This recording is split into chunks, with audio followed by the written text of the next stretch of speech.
continues here on One News Now. I'm Charles Lejano. The IATF is now allowing the opening of more indoor establishments in the NCR Plus bubble, including non-contact sports venues. The task force approved the reopening of indoor sports venues such as gyms, fitness studios, skating rinks, and courts for racket sports. But these venues are only allowed to reopen at 30% capacity.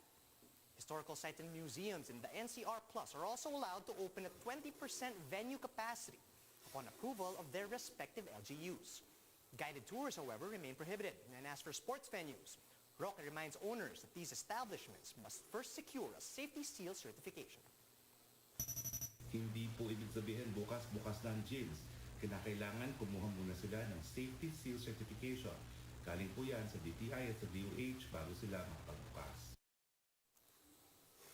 The IATF likewise gave the go signal for the movement of fully vaccinated senior citizens in areas under GCQ and MGCQ. But movement of fully vaccinated seniors will be limited within their zone and point-to-point travel, as interzonal travel is still prohibited. Subject ito sa mga kondisyon tulad ng presentation ng duly issued COVID-19 vaccination card at pagsunod sa minimum public health standards. Kaya mga lolo-lola, kung naiinip na sa bahay, magpabakuna na po tayo. To tell us more about the A4 vaccination rollout as well as the latest IATF protocols, we have Marikina Mayor Marcy Teodoro. She's joining us on the line today. Good afternoon, Mayor Marcy. Do you agree with the latest IATF rules on allowing fully vaccinated seniors to go out as well as the relaxing of some restrictions for a few industries? There should be, I think, a practice of minimum public health standard for the senior citizen. We should be able first to define clearly the guidelines for them before they could go out.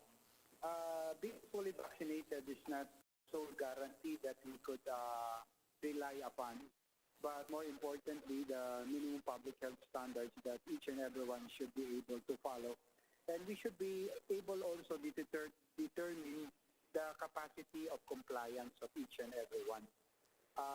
Tingin ko yun ang mahalaga that we should be able to define not only the statutory requirements of compliance, but the infrastructure to be able to comply with the new guidelines of allowing senior citizens to go out once they are fully vaccinated. Right. I understand, Mayor, that it does differ depending on the LGU, but then from the perspective of Marikina, from where you're sitting, what is your take on the possible shift of Metro Manila to GCQ? I think it's imperative for us to gradual and safe opening of economic activities. Likewise, going back to the position of GCQ with regards to the necessity of allowing the senior citizens to go out. I think they should be able to be allowed to go out, provided that necessary safety measures and appropriate infrastructure will be in place. Nakakaawa sila yung mental health nila, even there are non-COVID related issues or illnesses that they are experiencing because of their prolonged stay inside the house. So we are in favor of shifting to a less restrictive quarantine condition. But as I have said earlier, and I would continuously reiterate the position of the city or the LGU, that there should be the proper infrastructure, meaning there should be administrative and engineering controls in order to ensure the observance of the minimum public health standards, particularly in public areas. So much for these new guidelines. Let's talk about the vaccination rollout in Marikina, Mayor. How many people have already been vaccinated and how far off are you still? 95,000 individuals are already inoculated, and around 40,000 of these 95,000 individuals have already received their second dose. For example, today we are inoculating another 7,400 individuals for their second dose. And by next week, we're able to expand our capacity from 3,000 to 4,000 to 6,000 a day.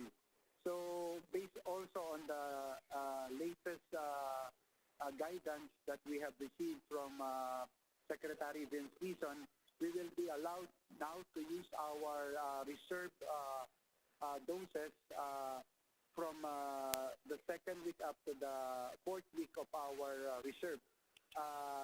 Only the first week of reserve for doses for second dose will be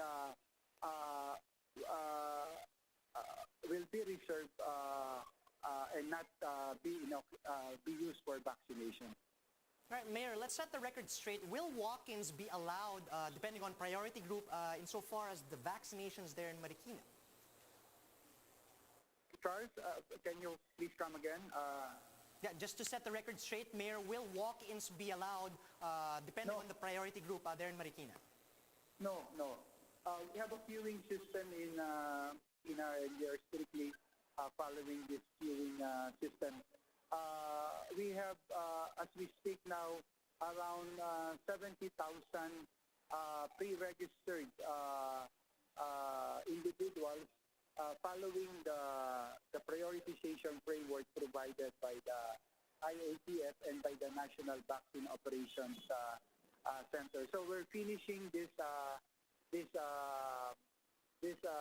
pre-registered individuals, and it's being followed in order that order be preserved. Mayor, at the rate things are going, do you think it's possible to achieve at least population protection for the NCR, at least given the current numbers? With the steady supply of the vaccine, I think we will be able to reach what we call herd immunity for Metro Manila. For example, in the case of Marikina, our target for herd immunity is 260,000 individuals, and we are now nearing the 100,000 mark. If we could inoculate 7,000 individuals a day, in 10 days' time, we could inoculate 70,000. And if we could keep up with that pace or with that rate, in 25 days, we could finish inoculating the 160,000 individuals on our target. All right, thank you for your time this afternoon. That was Marikina Mayor Marcy Teodoro. The NBI insists that Calbayog Mayor Ronald Aquino was not involved in the shootout, but was rather ambushed last March. Marlene Alcaide with the details. The National Bureau of Investigation has recommended the filing of murder and frustrated murder charges against 9 police officers involved in the killing of Calbayog Mayor Ronald Aquino last March. The NBI disputed police claims that Mayor Aquino's camp started the gunfight. Confident that we have an airtight case, this being a result of a thorough and impartial investigation conducted by our regional office, the Eastern Visayas Regional Office, headed by Acting Regional Director. The NBI based its findings on the sworn statements of 53 witnesses, as well as CCTV footages minutes before the ambush. The CCTV footage along Maharlika Highway showed that a silver SUV with plate number ZBM 392 abruptly took a U-turn when they came across Mayor Aquino's convoy passing at the opposite side of the road.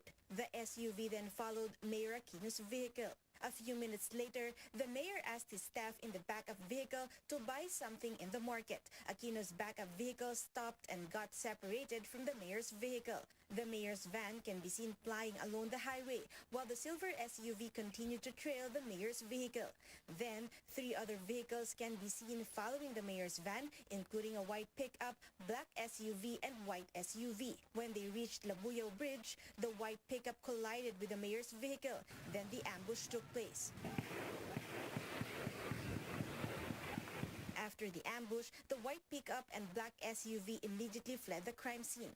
A CCTV footage captured the 2 vehicles stopping, with men wearing bulletproof vests and bonnets transferring the long firearms from the white pickup to the black SUV. As to the CCTV, it will tell us that this is not just a chance encounter, but, as I said, a premeditated one.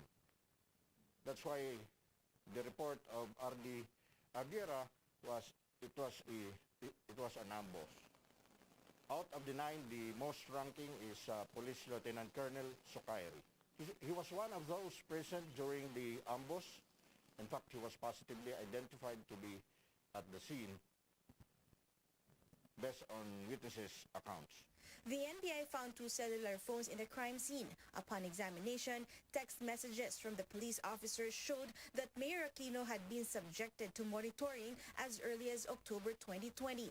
Another text message showed that Aquino had been falsely implicated to illegal drug trade. These messages matched the account of Master Sergeant Jose Senario, an intel operative in Calbayog City who testified before the Senate. He claimed that politics is the motive behind the killing of Aquino. Kasi that time, sir, 2 options kasi yung ibinigay sa akin. It's either to apply search warrant or i-ambush na lang si Mayor Aquino. Sino nagbigay ng option? Si Satabaro that time. PNP Chief Eleazar said he will put these police officers in restrictive custody. Meanwhile, Aquino's family thanked the NBI and the Senate for their investigation into the matter. The family remains fearful for their safety, but hopeful that justice will soon be served for their slain relative. For One News, Marlene Alcaide, News 5. The government has also kicked off vaccinations for workers in the movie and TV industry under the A4 category. Let's get more details from Laila Pangilinan. She's reporting live from Mandaluyong. Laila, good afternoon. What do you have for us?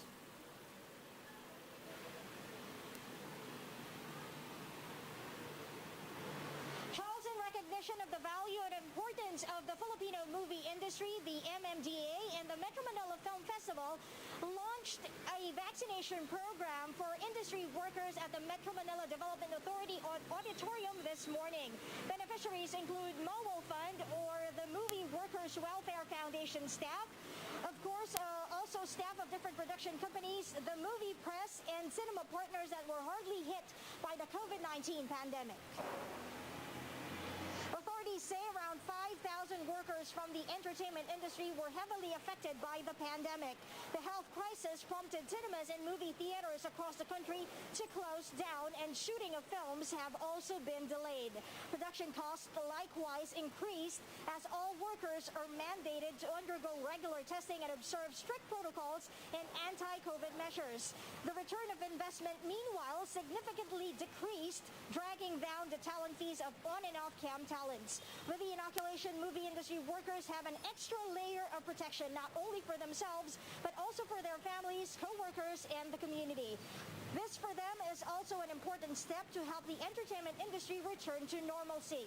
Mawal Fund Chairman of the Board, Boots Anton Roa, remains positive that through the vaccination project, the government will soon allow the reopening of cinemas to bring back the ultimate movie experience for Filipinos. This, of course, will be guided by minimum health standards. MMDA Chairman Benher Abalos is also looking forward to a possible non-digital screening of MMFF entries this year should the country reach its vaccination goals. Let's hear what they have to say.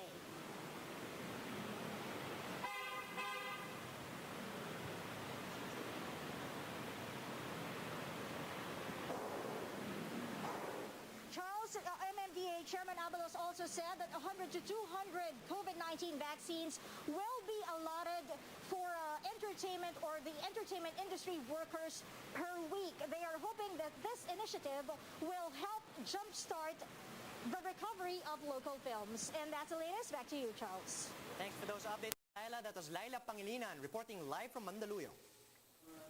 And those are the top stories at this hour. Join us again later at 1 p.m. as we continue to monitor the day's biggest stories. You can also catch One News on Signal Play.